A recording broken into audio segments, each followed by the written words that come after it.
Bismillahirrahmanirrahim. Assalamualaikum warahmatullahi wabarakatuh.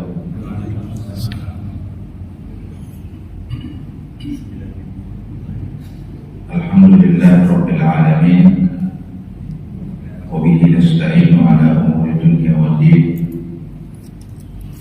Wassalatu wassalamu ala asyrafil anbiya'i wal mursalin. Nabiuna Muhammadin wa ala alihi wa ashabihi ajma'in.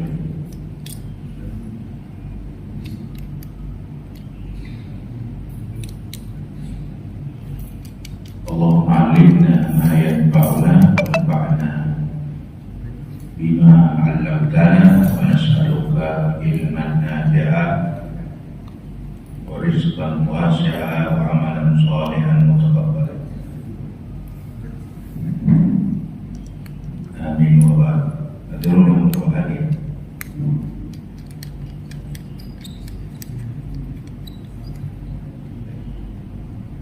satu waktu Rasulullah itu pernah ditanya tentang definisi kebaikan dan keburukan. Apa itu kebaikan ya Rasulullah, dan apa itu keburukan? Beliau bersabda, al-bir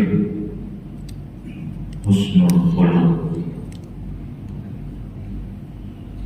wal ith ma'aka fi sadrika wa karita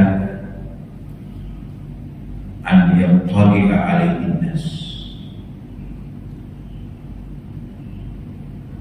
Kebaikan itu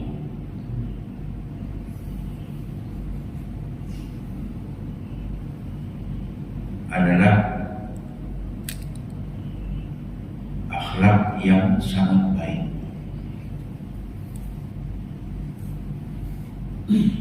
Sedangkan keburukan itu apa yang mengganjali dadamu dan engkau tidak menyukai, itu diketahui orang. Sadaqah Rasulullah sallallahu alaihi wasallam. Jadi sebenarnya kita itu punya semacam barometer lah untuk tahu ini perbuatan baik atau buruk. Nah, ini pentingnya mensucikan jiwa ini agar dia itu tetap pada standarnya, fungsinya.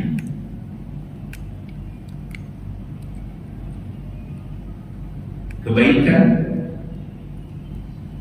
akan mendatangkan implikasi keceriaan, kebahagiaan.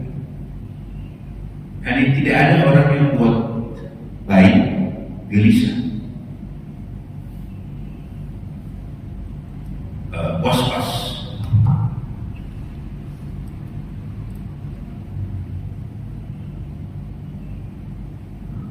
Atau sedih, itu mustahil. Tetapi kebaikan itu akan membuat kita lebih semangat, lebih sehat.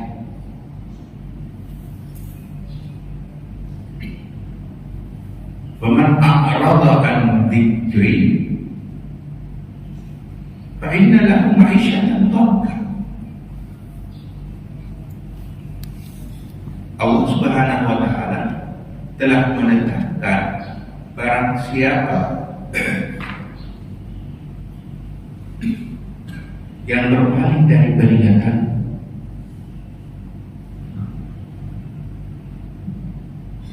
maka baginya kehidupan yang sempit.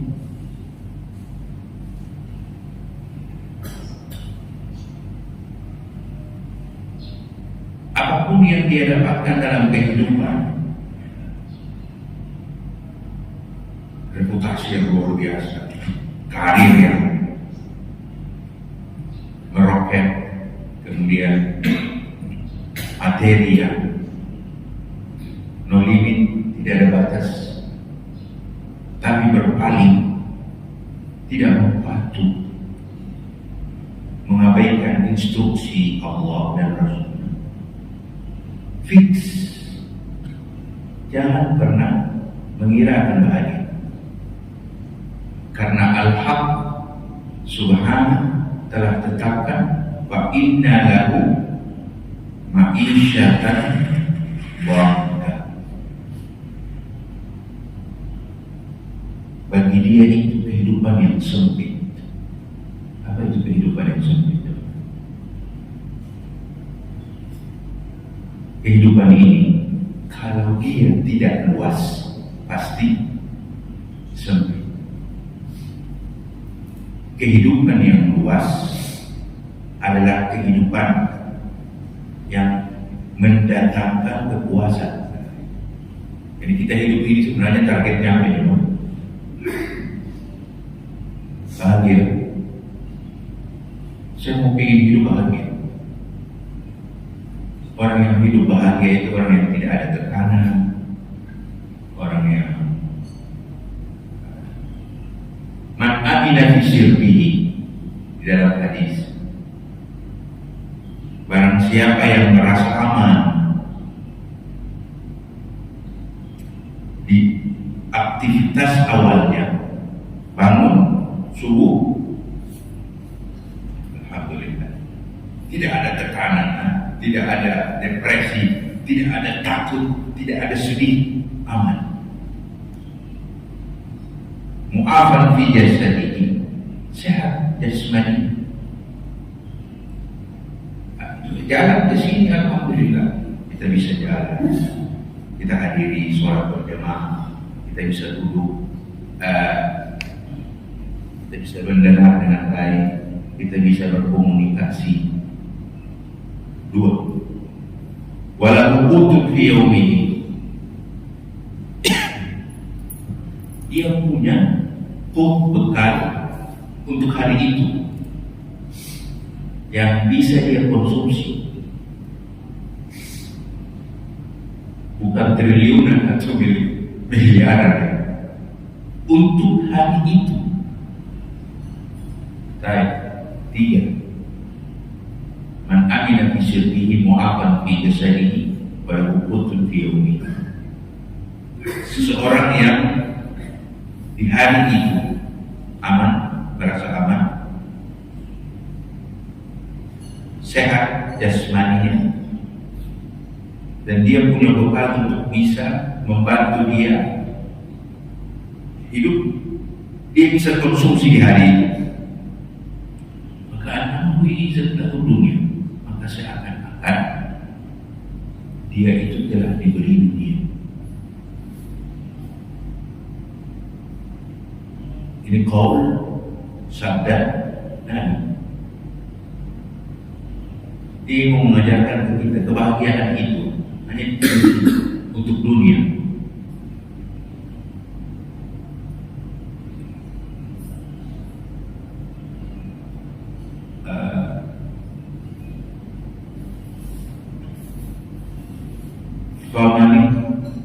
Famani taba'a hudaya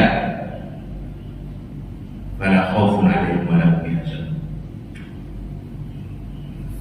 Barang siapa yang mengikuti petunjukku,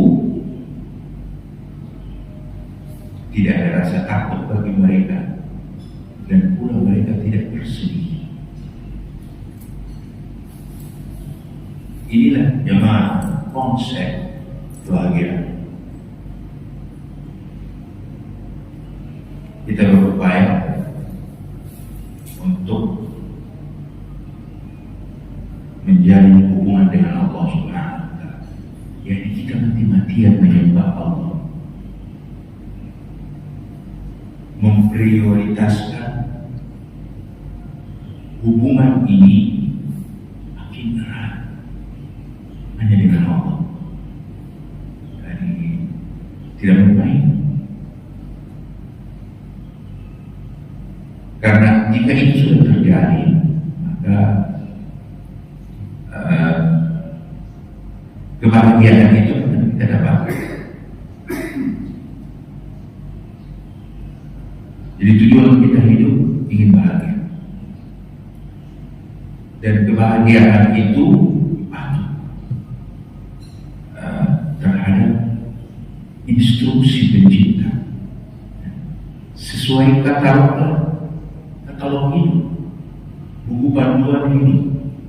Allah turunkan buku panduan, tujuannya agar kita bahagia. Tetapi jika kita mengabaikan buku panduan ini, ibarat orang yang beli alat elektronik yang begitu sangat mahal, tapi dia tidak mau mempelajari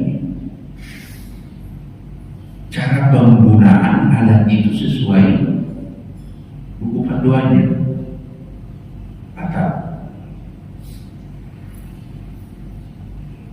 Jadi jamaah yang berbahagia, al-bir husnul khuluq. Kebajikan itu adalah akhlak yang terbaik. Berbuat baik pada orang, kejujuran, integritas, amanah.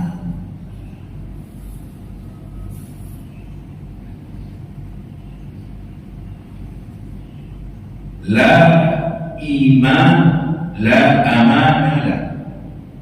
Seseorang itu tidak punya iman bagi tatkala dia tidak memiliki amanah.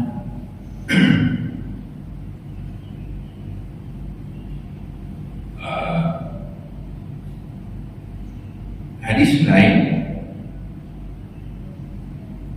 alaikum bisidqi, kalian itu harus jujur. Fa inna sidqa yahdi ilal bir, kejujuran itu akan membawamu kepada kebaikan. Suka jujur, tidak ada bohong-bohong, semuanya transparan. Apa yang dikatakan sesuai apa yang ditindaklanjutkan. Keserasian antara ucapan dan hati, jujur. Fa innal bir yahdi ilal jannah, dan kebajikan itu akan membawa seseorang kepada surga. Jadi untuk sampai ke surga harus banyak kebajikan dulu. Diri ini terpola dengan kebaikan. Jadi kebaikan itu mengangkat kuat di jiwa. Tidak main-main, tidak acting atau tidak di hadapan sesuatu baru kita mau tampakkan kebaikan, tidak. Tapi sudah menjadi bagian aktivitas yang alami. Kapan kebaikan itu akan lahir? Asyik jujur. Kita latih diri dengan jujur. Kita latih agar kita tidak berbohong. Baik dalam muamalah kita dengan keluarga kita, dengan sesama kita, dalam bisnis kita, semuanya transparan. Bahkan bahkan dalam hal-hal yang kita khawatirkan mendatangkan bahaya di dalam diri. Alaikum bisidqi wa in ra'aitum anna fihi halaka. Kalian harus jujur. Walaupun kalian melihat kalian akan celaka. Dan seseorang yang melakukan satu tindakan salah yang dia tahu akan mengakibatkan fatal terhadap dirinya, dia jatuhkan AC contohnya. Kalau dia ngaku ini dia harus ganti bla bla. Terkadang aku tidak tahu, bukan aku. Biasanya kan begini kita, karena takutnya kita terhadap sanksi, kita berbohong. Kita mengira dengan berbohong ini solusi sudah, jalan keluar. Padahal menutupi kebohongan dengan kebohongan, problem baru. Sudah buat problem, dia buat problem baru lagi. Makanya kata Rasulullah, hendaklah kalian itu jujur, walaupun kalian melihat diri kalian akan binasa. Karena sesungguhnya kejujuran itu tidak akan mendatangkan binasa. Kita jujur, tidak akan celaka. Ini ujian Nabi alaihissalam. Tetapi kalau kita dusta, kecelakaan itu, dusta itu akan menghantui kita terus. Jangan-jangan sudah kebongkar rahasia pun. Saat kita berkumpul dengan orang bicara-bicara tentang topik itu, kita mulai was-was, kita mulai gelisah, kejiwaan tidak stabil. Jadi segala sesuatu yang berkaitan dengan itu membuat kita tidak nyaman. Problem. Jadi jamaah yang berbahagia, kejujuran, melatih kejujuran, membiasakan jujur, maka kebaikan-kebaikan itu akan lahir.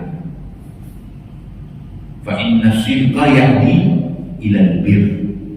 Kejujuran itu akan menginspirasi kepada kebaikan. Mudah untuk kita lakukan kebaikan. Mulai ini sifat harus dijadikan prioritas dalam upaya kita untuk mendidik anak hadirun yang berbahagia. Ini nomor satu.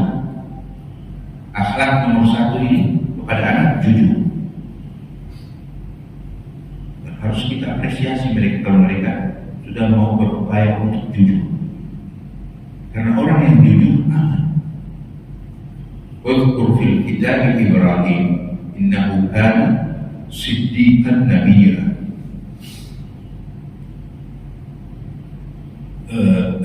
Ingatkan kepada mereka ya Muhammad, bacakan kepada mereka tentang profil Ibrahim. Sesungguhnya dia itu adalah siddiq, seorang nabi. Allah menyebutkan bahwa beliau itu siddiq. Apa itu siddiq? Manusia itu punya klasifikasi. Paling rendah level soleh, itu yang paling rendah. Lalu para syuhada meningkat lagi, as-siddiqun, dan meningkat lagi para anbiya. Jadi manusia itu yang tertinggi adalah levelnya para nabi, kemudian kaum siddiqun, kemudian kaum syuhada, lalu salihun. Jadi level yang kedua siddiqun itu Siddiq ini lahir dari mana? Bagaimana kita bisa sampai ke tahap siddiq?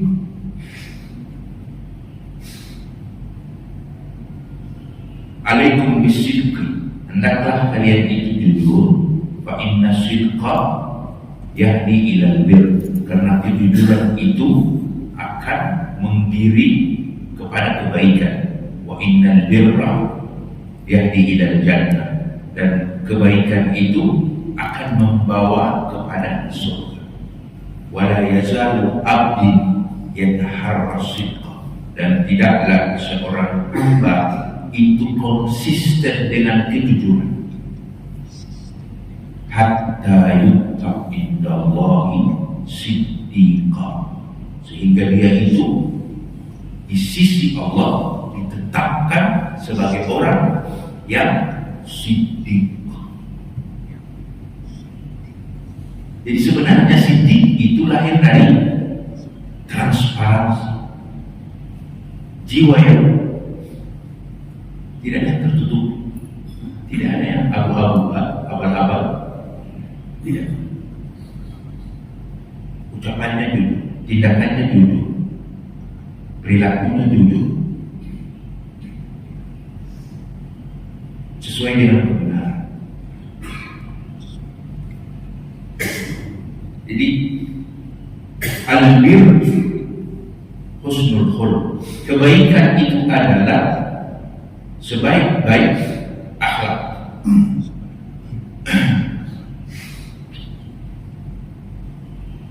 Adapun keburukan,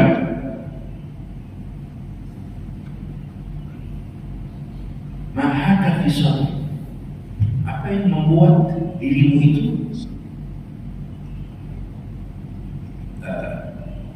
merasa beban.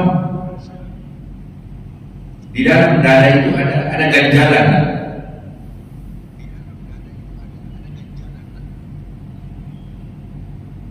Wa takrah an yattali alaihi nas, dan kau tidak suka itu diketahui oleh orang. Jadi fitrah, Allah jadikan kita fitrah untuk bisa membaca sesuatu situasi ini tidak baik, jadi memberontak.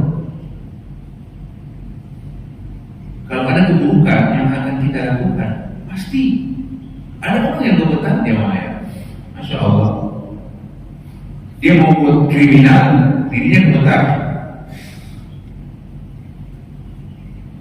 Dia tidak pernah merasa nyaman.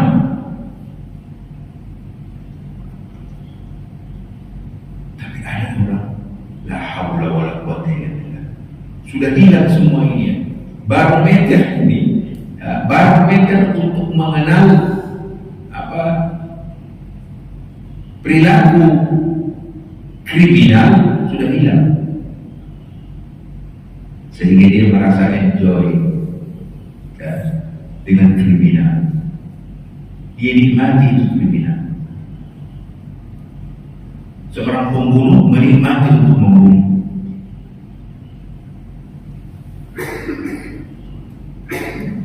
Israel dari pimpinannya mereka nikmati.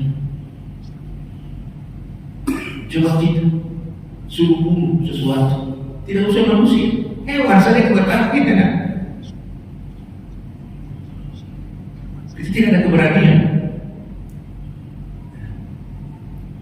Dan ini harus kita syukuri hadirun yang berbalik, bahwa Allah Subhanahu wa Ta'ala masih menjaga kejiwaan kita, masih natural lah. Jadi keasliannya itu masih terjaga, sehingga kita tahu ini baik ini buruk.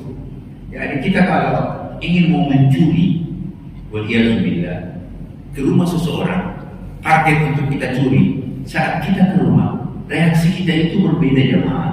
Di saat kita ingin berniat silaturahim, itu pasti. Kita masuk ke rumah dulu, niat mau mencuri, gelisah kita.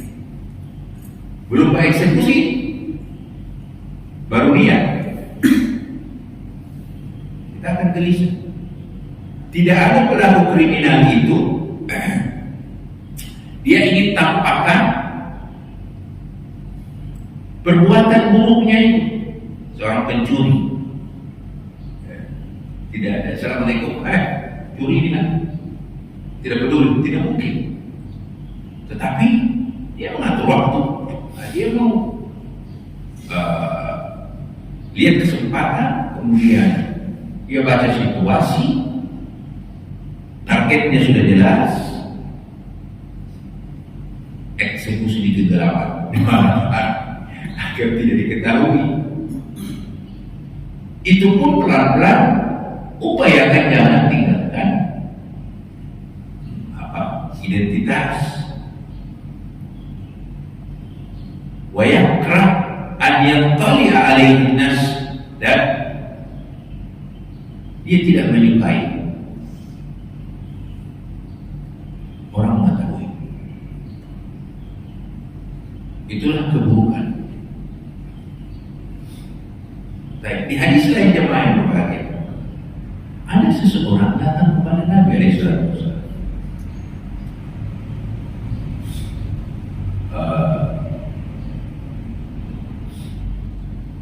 meminta fatwa pada beliau.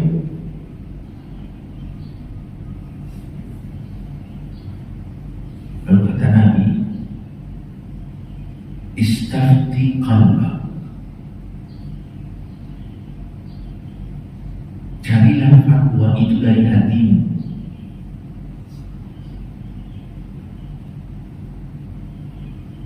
Jika hati ini mengatakan itu baik, itu baik.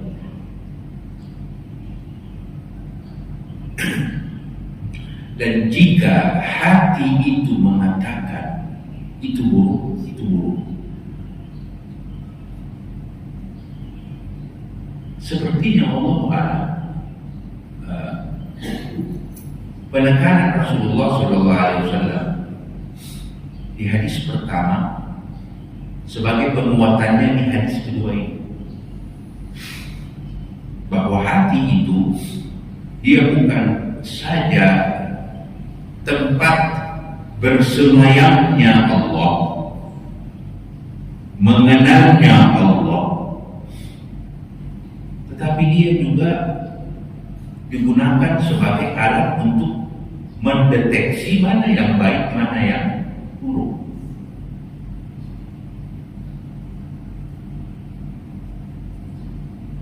Hati ini berfungsi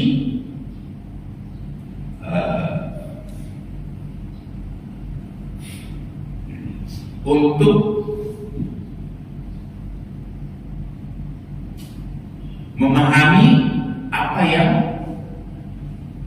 diinginkan Allah Subhanahu wa Ta'ala, apa yang diridhai oleh Allah Subhanahu wa Ta'ala. Jadi Allah itu melihat hati, tempat bersemayamnya dia. Perannya ini luar biasa jemaah yang berbahagia.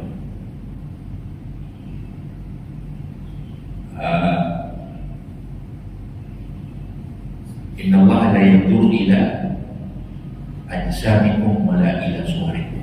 Allah itu tidak mau melihat penampilan, yakni Allah itu tidak melihat penampilan fisik dan gambaran-gambaran luar kalian, aksesoris, hanya mempercantik, memperelok penampilan luar. Dia sehatkan badannya, dia kekalkan badannya, tanpa dia memperhatikan hati. Dia indahkan penampilan badannya tanpa dia memperhatikan keindahan hati. Walakin yang turun ila qulub. Tetapi Allah Subhanahu wa Ta'ala itu melihat hati tadi. Jadi istafti qalbak, tanya hati. Kata ulama, hati di sini bukan hati yang sakit. Hati ini jemaah dia seperti organ lainnya. Ya. Mata, ada orang yang begitu sangat gelisah karena mengetahui penglihatannya mulai tidak jelas, ya. Lalu nggak berupaya untuk melakukan pengobatan secara intensif dengan biaya yang tidak sedikit. Bagus, bentuk sebagai penjagaan atas nikmat Allah. Ada orang juga yang berlebihan menjaga kesehatan jasmaninya, sehingga di saat dia mengetahui bahwa pendengarannya sudah tidak normal, lalu bagaimana jika penyakit itu menyerang kulit? Luar biasa. Hati bagaimana? Apakah ada kita upaya untuk berpikir bagaimana kita jaga hati agar supaya tidak sakit? Fi qulubihim marad. Di dalam hati-hati mereka itu ada penyakit. Jadi Allah itu mengabarkan ke kita, hati memungkinkan terindikasi penyakit. Seperti organ luar ini pun demikian. Mata akan sakit, hidung akan sakit,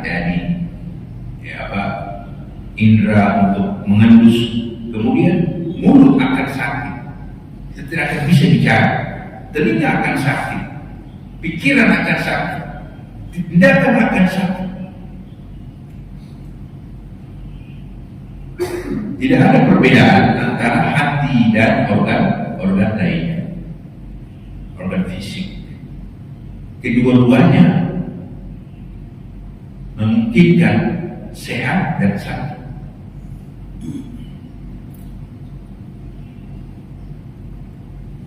Fisik itu saja sakitnya beragam, ya.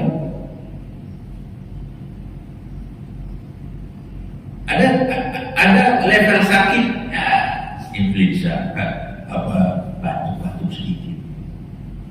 Levelnya sakit-sakit biasa. Ada level yang lebih sedikit menengah. Ada sakit yang ekstrim, akut, kronis, sakit yang sudah tidak tertolong lagi. Hati pun demikian. Dia punya tingkatan penyakit. Ada penyakit yang penyakit. Ada yang akut. Khatamallahu ala qulubihim wa ala sam'ihim wa ala absarihim. Allah telah mengunci hati mereka. Yakni Allah kalau telah kunci hati, berarti hati itu sudah terindikasi penyakit akut, penyakit yang mustahil dalam bentuknya, penyakit yang membuat organ tubuh ini lumpuh untuk mendeteksi kebenaran. Jadi implikasi hati itu begitu sangat penting. Kalau dia sehat, di dalam hadis bahwa di dalam jiwa seseorang itu ada segumpal darah. Idza saluha, apabila dia baik, saluhal jasadu kullu, fisik ini baik semua. Makanya baik apa? Dia fungsikan matanya untuk kebaikan. Pendengarannya baik, dia fungsikan untuk mendengar hal-hal yang diridhoi oleh Allah. Tangannya baik, ucapannya baik, langkahnya baik. Tetapi jika dia rusak, maka semua raganya pun ikut rusak.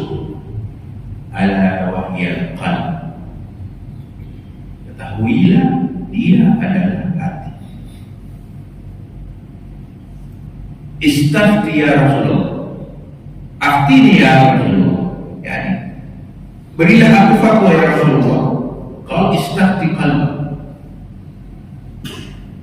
tanyalah hati, mintalah fatwa dari hatimu.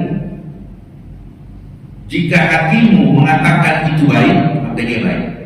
Dan jika hatimu mengatakan itu buruk, maka dia adalah buruk.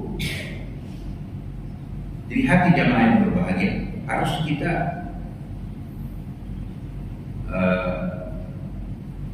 koreksi, nilai bagaimana kondisinya, sehat atau lagi sakit.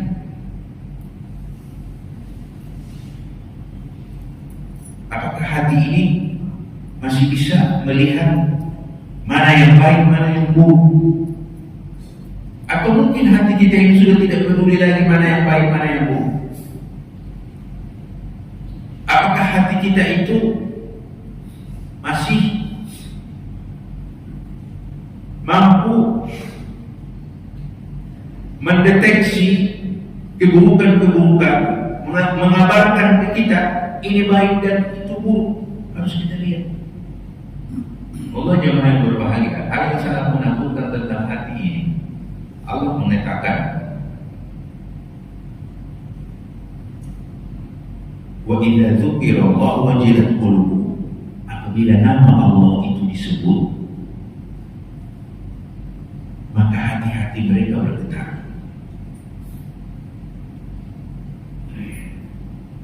Sekarang kalau kita tanya diri kita, saat Allah itu disebut, apakah hati kita itu bergetar? Atau hati kita stabil, diam? Yakni apa yang membuat hati ini bergetar? Kira-kira ya, kita tanya diri. Kalau disebut fulus bergetar, tidak kira-kira ini hati. Apalagi fulus yang banyak. Kalau kita sebut fulan bergetar, tidak ini hati karena takut.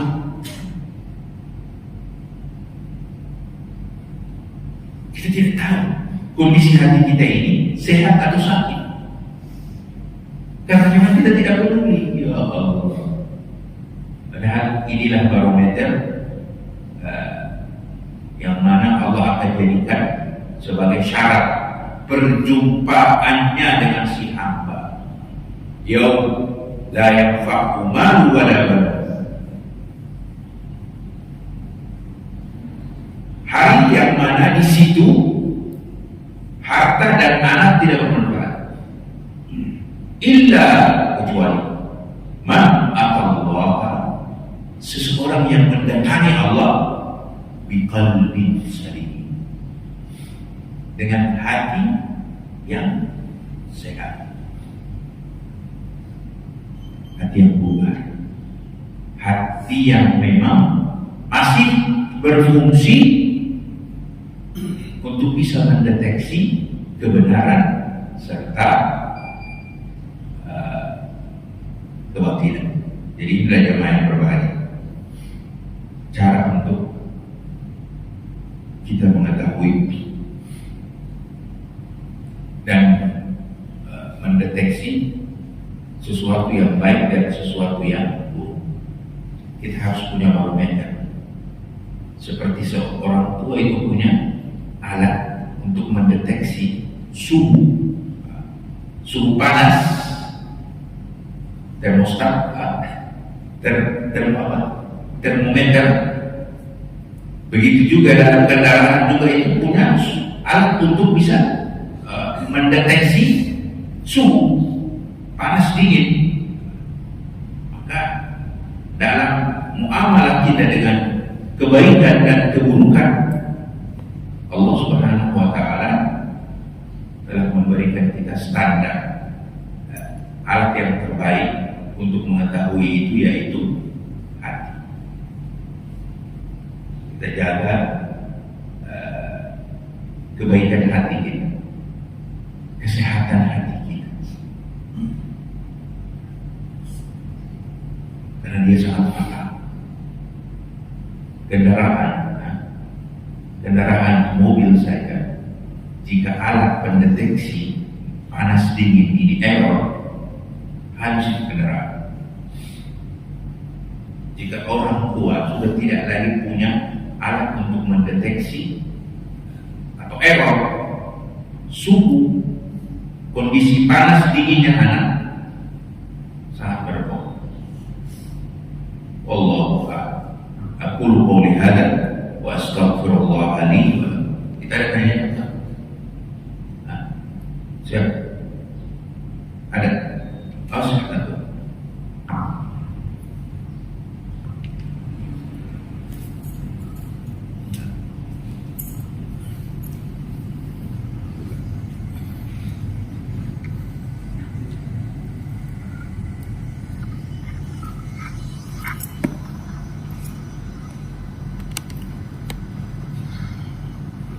Assalamualaikum warahmatullahi wabarakatuh. Terima kasih Ustaz. Yang ingin saya tanyakan terkait dengan suatu hal bermula ada suatu seseorang atau sekelompok orang yang dia ini sudah melakukan kebaikan, upaya-upaya kebaikan, bertujuan untuk kebaikan, niatnya untuk kebaikan. Kemudian ketika ada seseorang yang boleh dikata mematahkan semangat, yaitu dengan cara berkata bahwa apa yang kamu lakukan itu nggak akan berbuah kebaikan. Kamu pasti gagal. Nah, padahal tadi dikatakan al-birri husnul khuluq, dan salah satu ciri dari husnul khuluq itu adalah sesuatu yang negatif yang dalam hati kita tetapi kita sembunyikan. Nah, sementara orang ini dia mengeluarkan secara lisan kepada orang lain misalnya.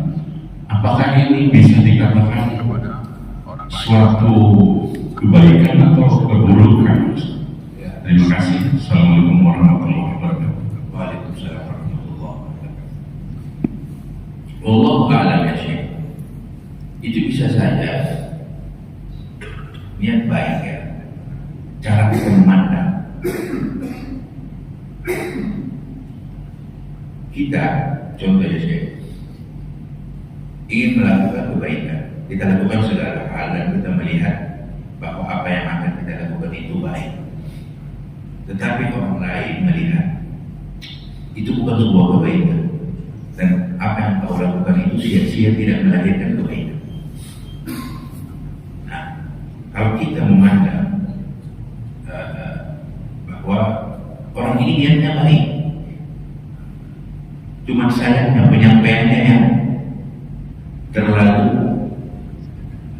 apa ya, ekstrim ya, Allah, terlalu berlebihan. Mestinya dia mensupport aku, dia mendukung kebaikan ini tanpa harus melihat segala sesuatu itu dari sudut negatif, atau setidaknya konsultasi dulu. Jadi cara kita memandang. Tetapi kalau kita memandang negatif, maka kita akan menghukum dia. Kau ini negatif thinking terus, kau ini tidak ada niat yang baik, kau tidak mau mensupport kebaikan. Nah, ini cara kita memandang. Padahal memang sebuah kebaikan itu harus disupport. Mestinya demikian. Ta'awanu 'alal birri wat taqwa. Spirit Quran itu menyuruh kita saling kerjasama kalian dalam kebaikan dan keburukan. yakni Bapak punya keinginan melakukan kebaikan, saya support. Dengan support saya ini, Bapak eksekusi itu kebaikan, saya dapat pahala. Yakni Jadi tanpa harus saya lakukan itu kebaikan, hanya bermodal support, dukungan, tidak melakukan apa-apa, tetapi Allah beri pahalanya banyak, bahkan bisa setara dengan pahala yang melakukan kebaikan itu. Pada apa sudah kasih keluar keringat, sudah buang waktu, sudah buang materi, hanya terinspirasi dengan semangat orang lain, maka orang itu mendapatkan pahala yang utuh. Yakni di dalam hadis itu kan kata Rasulullah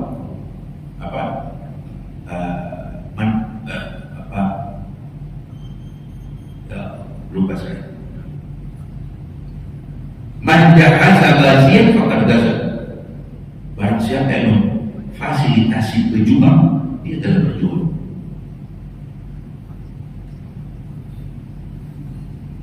Dia hanya fasilitasi, membuka jalan, memotivasi, maka dia telah berjuang. Dia dapatkan pahala. Rasulullah pernah bercerita orang-orang di Madinah saat pulang dari peperangan, mereka mendapatkan pahala. Mereka diam di Madinah, tapi mereka mendapatkan pahala dari semua yang tidak lakukan. Perjalanan yang meletihkan, berjihad dengan musuh, pahala. Kok bisa ya Rasulullah? Mereka tidak berjuang. Kata sahabat-sahabat, mereka ditahan oleh keadaan, tapi keinginan mereka, support mereka, dukungan mereka itu penuh dengan kita. Jadi itulah mestinya kebaikan yang harus kita lakukan. Kita support itu kebaikan. Jangan kita buat orang putus asa. Mungkin karena iri, mungkin karena cemburu, ataupun dendam.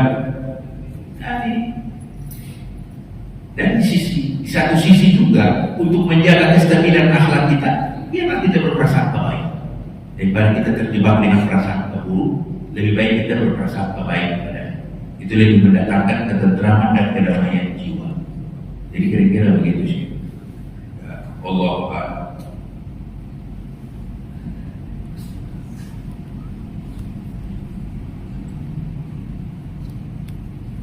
Ada lagi jemaah?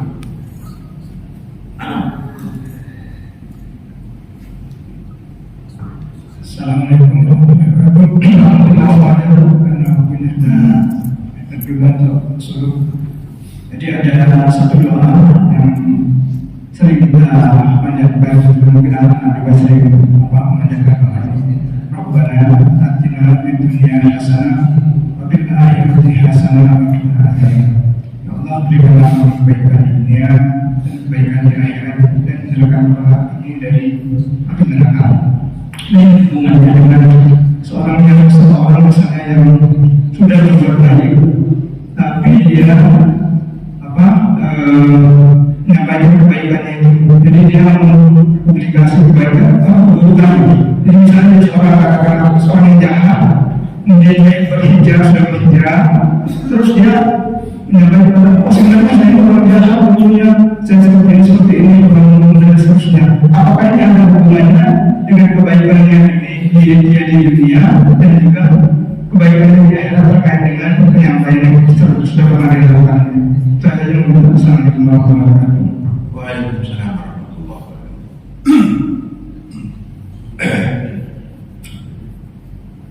Aktivitas kita itu sangat berperan dengan niat. Dan niat itu hanya Allah yang tahu. Tetapi diri kita itu tahu. Karena kata Allah, manusia itu tidak mungkin bisa membohongi dirinya. Balil insan ala nafsihi basira. Manusia itu tahu diri. Sepandainya kita berbohong, kita tidak mungkin bisa membohongi diri. Oke. Jadi niat ini tidak bisa kita mungkin. Sekarang jika ada orang yang telah bertobat, lalu kita dapati dia suka menceritakan atau membagi pengalaman atau mungkin suka berkata,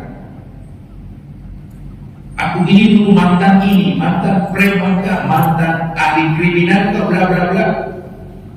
Kalau dia memang berniat untuk membagi pengalamannya tentang bentuk-bentuk kriminal yang mesti dijauhi, dia siap untuk men-sharing itu, maka niatnya itu mulia. Orang tidak usah pengalaman ke dia saja, karena dia punya pengalaman. Kita tahu, oh ini baik. Mau konsultasi, ada orang yang bertanya kepada Rasulullah tentang keburukan. Bahkan di dalam apa mengatakan artu syarla li syar, lakin ilmiqayah mana bi'al syar ya fi. Aku ingin tahu tentang keburukan, bukan tentang keburukan itu kulakukan. Akan tetapi aku ingin memprotek diri agar aku tidak terjebak melakukan keburukan itu. Jadi keburukan kita harus tahu agar kita tidak lakukan itu keburukan. Nah, ada orang yang membuka konsultasi, Anda sudah pengalaman dengan ini kriminal. Kamu pengen tanya, monggo datang ke aku akan jelaskan. Jadi ini sebuah inisiatif baik. Jadi dia tidak tercela di sisi Allah. Bahkan dia perlu konsultasi untuk menjaga diri agar supaya lebih baik. Tetapi niatnya itu semuanya Allah yang tahu. Kita tidak tahu. Kita hanya disuruh oleh Allah berprasangka baik dengan sesama manusia. Jadi kira-kira begitu sih. Penilaiannya itu hanya hak Allah Subhanahu wa Ta'ala. Nahkum bid-dhawahir, kami hanya menghukum apa yang nampak luar. Allah yang tawalla sarair, yang dalam itu urusannya Allah Subhanahu wa Ta'ala. Kira-kira begitu. Allah Ta'ala. Bis subhanallahumma bihamdika asyhadu an la ilaha illa anta astaghfiruka wa atubu ilaik. Rabbana atina fid dunya hasanah wa fil akhirati hasanah wa qina adzabannar. Rabbana taqabbal minna innaka antas samiul alim wa tub alaina innaka antat tawwabur rahim. Sallallahu ala sayyidina Muhammadin wa alihi wa sahbihi wa sallam tasliman katsira walhamdulillahi rabbil alamin. Assalamualaikum warahmatullahi wabarakatuh.